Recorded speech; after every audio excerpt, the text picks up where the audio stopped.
Qualidade é nossa moda.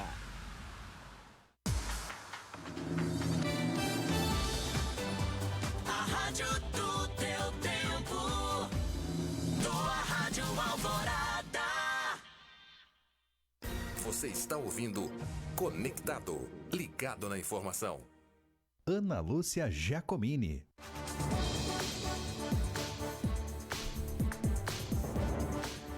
Segunda hora, segunda parte do programa Conectado, você ligado na informação. Ouvimos agora há pouco o quadro Um Novo Dia com o Frei Renor, nosso diretor superintendente, um oferecimento da padaria e confeitaria Fatini, o melhor café da manhã com o pão quentinho saindo do forno. E estamos no ar nesse momento, num oferecimento da Agafarma, da esquina da antiga rodoviária, Cotrijal, lojas e supermercado. Degusta o café por o dia começar com sabor e energia. Também conosco a FGR, investimentos imobiliários, além do Sicredi, gente que coopera, cresce. Hoje a Taliane está me ajudando aqui na live do nosso Facebook. Você acompanha essa entrevista também em imagens, porque nós estamos recebendo aqui na emissora, aqui no programa, os bombeiros de Marau, que na semana passada atuaram também no trabalho de resgate e de auxílio às vítimas da enxurrada, especialmente no município de Mussum. Nosso bom dia, já agradecendo pela presença. Vou na ordem aqui da mesa, o Jackson Burilli. Prazer recebê-lo. Bem-vindo, bom dia. Bom dia a todos os ouvintes da Rádio Alvorada. Também conosco o Cauã Miller. Bem-vindo, Cauã. Prazer te conhecer. Prazer, bom dia a todos os ouvintes. Varley Apolinário, bem-vindo. Bom dia, Varley. Bom dia, Ana. Bom dia aos ouvintes aí da tua Rádio Alvorada. Nessa manhã de sol aí que o dia tá bonito. É um alento, né? Sidney Miller também, bem-vindo. Bom dia. Bom dia, Ana. Bom dia a todos os ouvintes da Rádio Alvorada. E o Tiago Silva da Rosa também, bem-vindo. Bom dia, Tiago. Bom dia, Ana. Bom dia a todos os ouvintes. Vou pedir para que vocês aproximem um pouquinho dos microfones também, para que a gente possa fazer essa conversa. Que vocês também pudessem nos relatar, primeiro, como foi essa viabilidade de vocês estarem, né, junto com a Voluntersul, que é a entidade, né, dos bombeiros, atuando também lá no município. Como que surgiu essa oportunidade? Ana, na verdade, a gente deslocou para lá porque a Voluntersul aí achou a necessidade pela situação lá das cidades atingidas. Então, a necessidade de nós fazer uma força-tarefa lá para ajudar essas famílias em todos os aspectos, né, do sinistro que aconteceu lá. Então, em reunião aí nós decidimos que nós ia deslocar lá com 2 viaturas e 5 bombeiros lá para fazer esse auxílio ali, se ajuntando junto às outras corporações lá com a Voluntersul.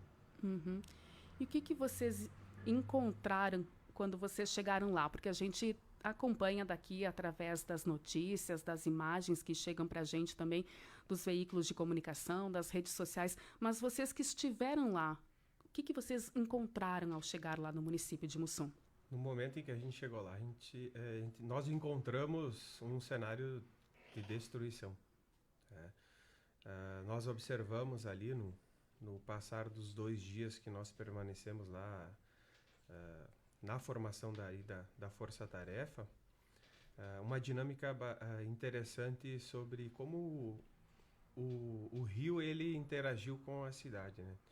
2 partes aí da cidade, a parte mais alta, no acesso norte, aonde que a correnteza ela fez a destruição física da cidade, né? Ou seja, ela derrubou casas, ela derrubou árvores, e na parte mais baixa da cidade, onde ela alagou e ela depositou a maior quantidade da lama. Então essa foi a dinâmica que a gente observou quanto o que aconteceu ali com relação à interação com o rio. Ele deve ter subido ali uns quase 20 metros, saído do leito do rio ali, e alagado então a maior parte da cidade. Conforme o momento ia passando, nós íamos conversando, pedindo informações, inclusive para sustentar aquilo que a gente estava fazendo, ou seja, para munir de informação as nossas atividades ali. E os populares iam nos falando que aquilo ali nunca aconteceu.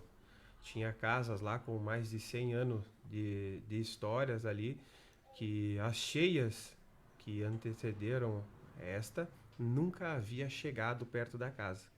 E naquela oportunidade chegou e levou, inclusive, a própria casa, que nunca havia sido atingida por uma gota de água do rio. Então a gente percebeu que a dinâmica da enchente naquele momento ali foi diferente. Uhum.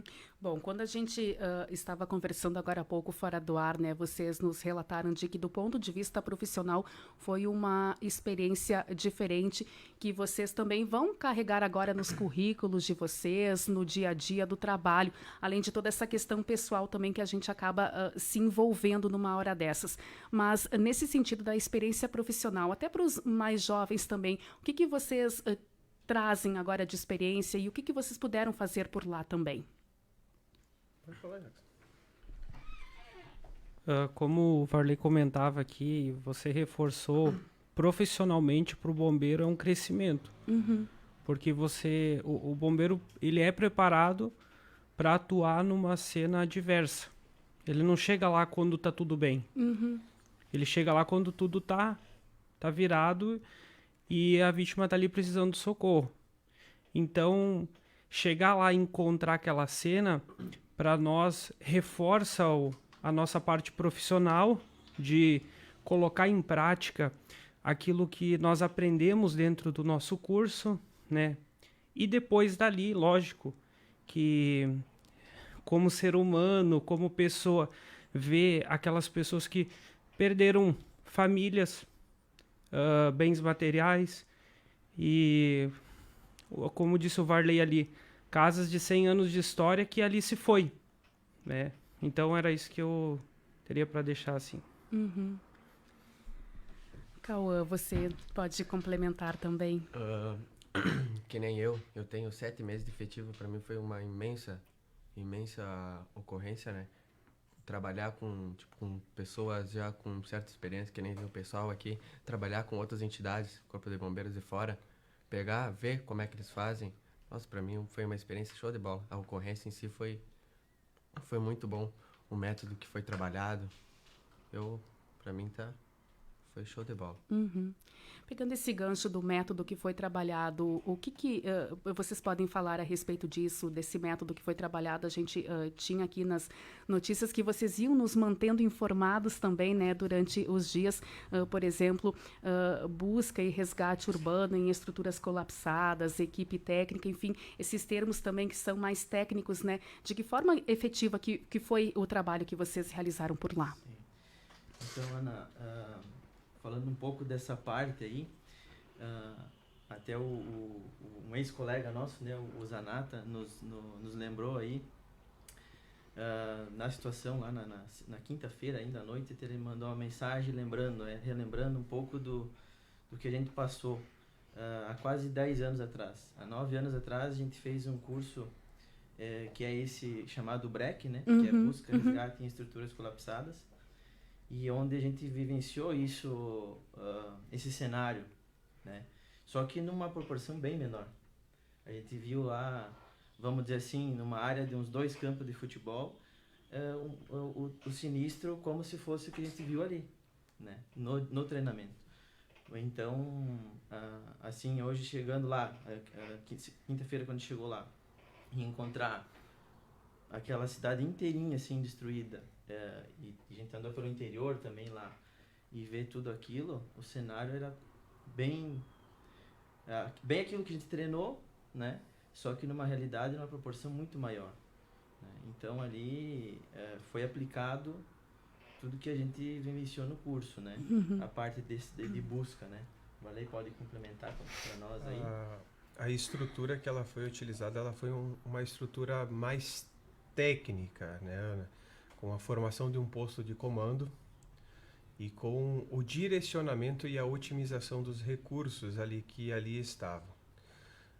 No momento da chegada, nós nos cadastramos neste posto de comando. Nós cadastramos as nossas especialidades que estávamos levando, e os recursos materiais que estávamos levando.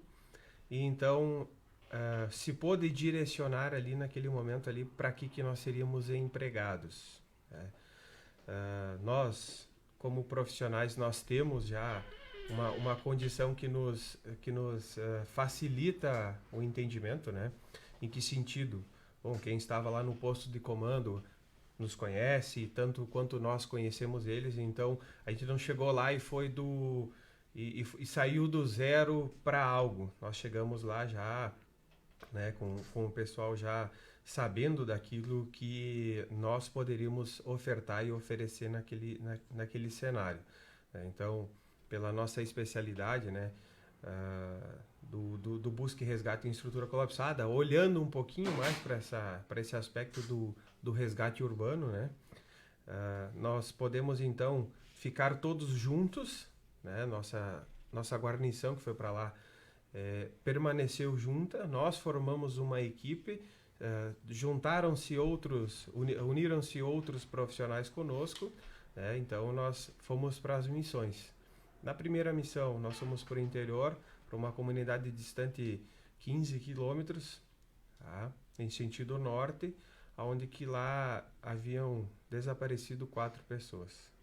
Uma havia sido localizada uns minutos antes da gente chegar pelos próprios familiares, e nós então realizamos a busca terrestre de superfície. No passar do dia a gente acabou não localizando. Porque a gente não sabe? Porque a gente não fez direito? Não. Por causa das condições. Talvez ele pudesse estar soterrado, talvez ele pudesse estar escondido debaixo de grande estrutura de árvore, ou até mesmo terem sido levados pela correnteza. Uhum. Pela correnteza. A busca terrestre de superfície ela faz a sua dinâmica e, não localizado, utilizam-se outros recursos, como cães farejadores. O cão farejador vem, ele sinaliza um ponto em específico, que quando ele localiza, então a partir dali o pessoal utiliza a estrutura, máquinas ou ferramentas de mão, para ir fazendo a abertura, escavo, corte desse arbusto de árvore, né? ou escavar o chão para que possa se realizar o trabalho de localizado, e não mais daquele de superfície que se abrangeu, como a gente fez num primeiro momento. Então, foram diversas linhas de trabalho que foram utilizadas. Nós fomos utilizados nesse sentido. Uhum. No segundo dia, nós realizamos também busca terrestre de superfície a um homem, que também havia sumido. Realizamos aí uma faixa de extensão percorrida bem maior do que no primeiro dia, Também a gente não conseguiu localizar, Então, e volta para a estrutura que eu citei.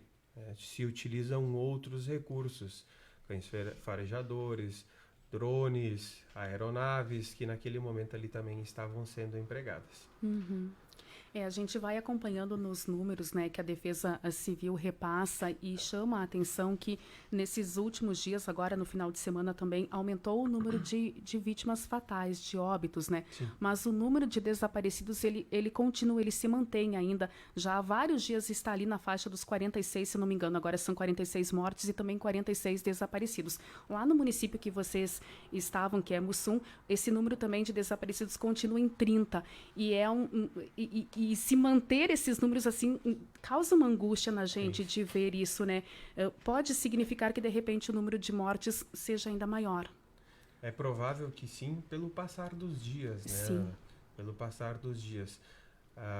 Uma das características que se utiliza quando se faz busca superficial terrestre é o odor fétido. né?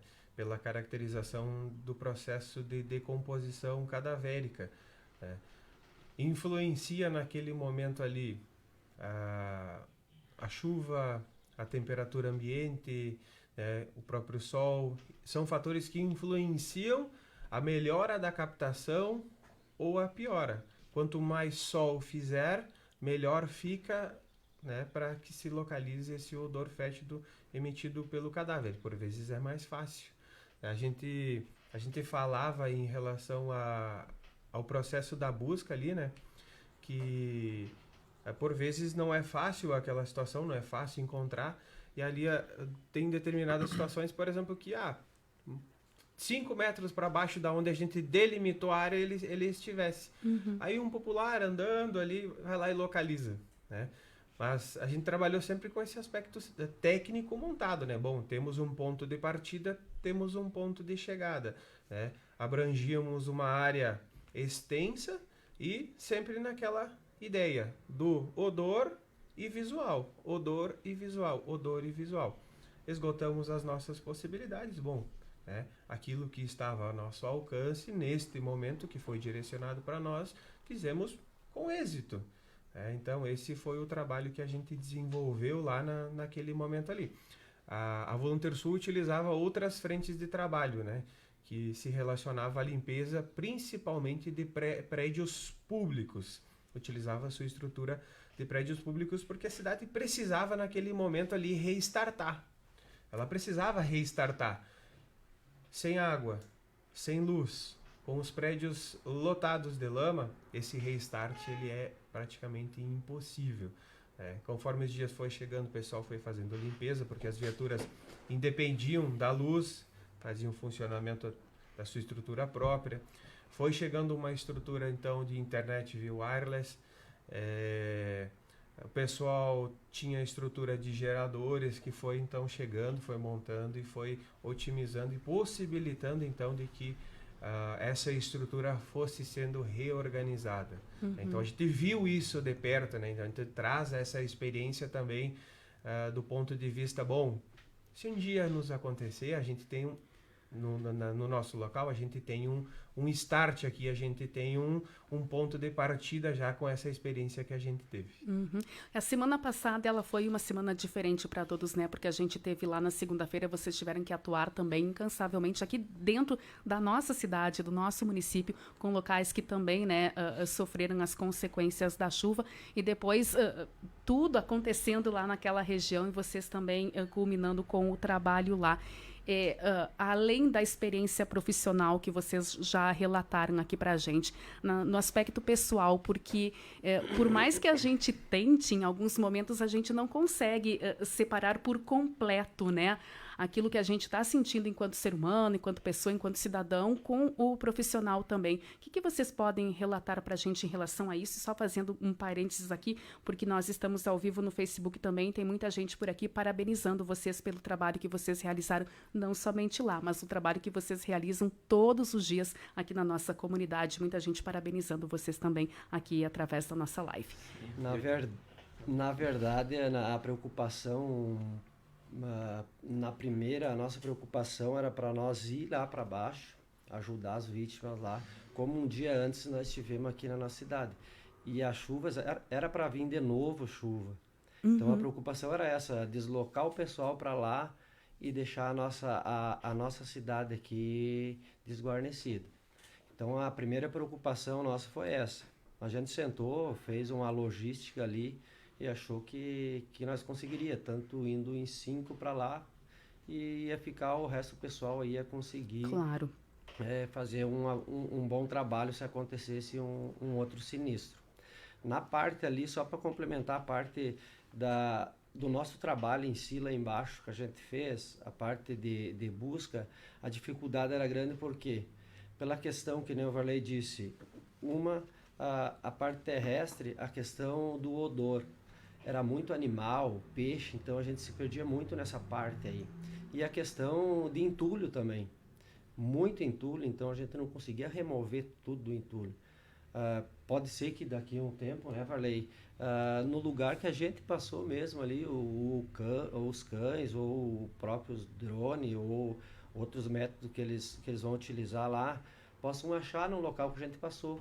Mas era para a dificuldade mesmo que tinha no terreno, pela questão, que nem eu falei, entulho e os odores mesmo de animais, enfim, de toda outra parte adversa ali. Essa parte aí que nos dificultou bastante na nossa atividade lá embaixo. Uhum. Respondendo um pouco a tua pergunta sobre a parte emocional, né? Tivemos uma situação, eu e o Cauã, até numa hora que nós estávamos em dupla fazendo uma busca, né? E nós encontramos um familiar, né? A filha de uma das senhoras que estava desaparecida, né? Então, nesse momento ali, a gente teve que, assim, engolir, sabe? Para poder dar também uma força para ela, conversar um pouco para ela e passar aquele conforto para ela. Porque a gente também está ali para fazer essa parte, não somente efetivamente o serviço de bombeiro lá, do resgatista, enfim, para procurar essas pessoas, né? A gente estava lá também, a gente foi até orientado quanto a Volunteer Sul sobre nós passar esse conforto para as pessoas, né? Então a gente teve que engolir, né? Porque ela começou a chorar, contando a história que ela tinha conversado com a mãe dela, ali por 3 horas da tarde, mais ou menos, ela teria conversado e perguntado como é que estava o nível da água, porque ela não morava junto, né? Ela mora em Bento e a mãe dela morava nessa localidade do interior lá. Então, ela pediu como é que estava o nível da água, qualquer coisa que era para abandonar, sair, ir lá para casa dela, né? Mas, enfim, ela disse que não, que estava tranquilo, que naquele momento estava lá na lavoura, num nível que sempre vinha, tranquilo, estava inundando devagarinho, né? Não tinha perigo, mas que mesmo assim eles iriam levantar algumas coisas da casa, né? Para passar a noite. E aí, depois disso, ela não teve mais contato. E aí, próximo das 8 horas, né? Pelo relato de outras pessoas, aí que veio essa enxurrada, né? Porque veio como se fosse uma onda mesmo, arrastando tudo, né? E aí, então, levou a casa dessa senhora, né? Que, inclusive, ela estava junto com a outra que ficou em cima do telhado e foi até Mussum, né? Me ajuda tem essa história interessante, né? Que é a força de vontade de viver. Numa dessas casas aí que a enxurrada levou, estavam ali um grupo familiar. E tivemos nesta casa onde teve 3 óbitos, 2 sobreviventes. Um dos sobreviventes, ele ficou agarrado em uma árvore, ficou a noite inteira lá, e ele só desceu de manhã. E uma das sobreviventes, ela desceu em cima de uma parte do telhado pelo rio. E ela foi parar em cima do telhado lá na cidade de Mussum. Ou seja, então ela percorreu aí pelo rio aproximadamente 15 quilômetros, agarrado, se sustentando a ideia de que ela queria viver. Então nós tivemos essas histórias de superação. E o que a gente observou também, além, né, desse cenário de destruição, as pessoas lá já bastante cansadas daquilo que estavam vivendo ali, muita força para superar aquilo que estavam vivendo ali naquele momento ali, pessoas de fora, né, se disponibilizando a ir ajudar, colocando aquilo que estava ao seu alcance, né, colocando o seu recurso pessoal ali, por vezes organizando um grupo de amigos, se deslocando com meios próprios para ir lá e realmente ajudar, fazer limpeza, que é isso que no momento agora aquelas pessoas estão necessitando, né, que é fazer a limpeza. Tinha uma frente de trabalho lá enorme, com veículos, máquinas pesadas, pessoas profissionais ou não profissionais naquele momento ali realizando essa frente de trabalho massiva que realmente ali está fazendo a diferença para aquelas pessoas ali, né? E ainda existe a possibilidade, ou seja, de ser enviado para lá mais uma parte, né, do nosso profissional em relação à pessoa, né, para que eles possam ir ajudar a fazer agora esse trabalho, né? Esse trabalho que é mais humanitário mesmo do que técnico. Nós vamos fazer num primeiro momento essa abordagem técnica. Uhum. Então, a ideia dos próximos dias, se for necessário, é fazer a ida até lá para que seja feito um trabalho mais humanitário mesmo, que é apoiar na limpeza, na remoção de entulhos propriamente dito. Até porque a gente imagina, né, que vai um bom tempo, realmente, né, para que estas famílias consigam se reestruturar enquanto famílias, enquanto cidadãos e as próprias cidades, enquanto estrutura de cidade mesmo, né?